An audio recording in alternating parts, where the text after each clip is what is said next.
Durant la Seconde Guerre mondiale, en 1942, la zone libre surnommée Nono devint zone occupée.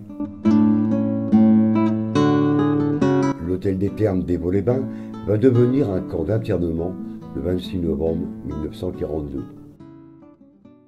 Et la guerre s'est déclarée.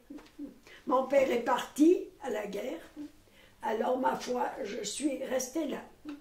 Et puis après, c'était fini. Durant 18 mois, l'hôtel hébergera 73 réfractaires au régime de Vichy. Il avait une renommée un peu particulière contrairement aux autres camps d'internement en France, une cinquantaine en 1944. Face aux autres camps, Evaux tenait de la pension de famille. Comme on le disait, la clientèle était choisie et en quelque sorte choyée. Oui, il y en avait. Et on ne s'y fiait pas trop, parce que quand même, on avait quelques Allemands là qui... Et oui, Herriot là-bas, l'ancien maire de Lyon, qui était en résidence, il habitait dans la villa, là-bas au Faubourg. Alors il était en résidence surveillée. Le but premier de cet internement était la mise au silence.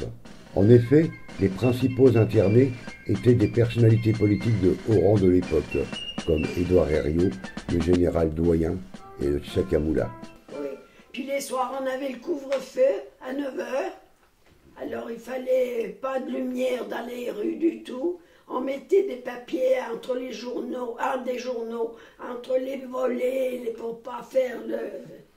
Eh oui. Les maquisards libéreront les résidents de l'hôtel sans effusion de sang le 8 juin 1944. Oui, c'est en 1944 là, parce que j'ai le livre là, le petit livre d'internement.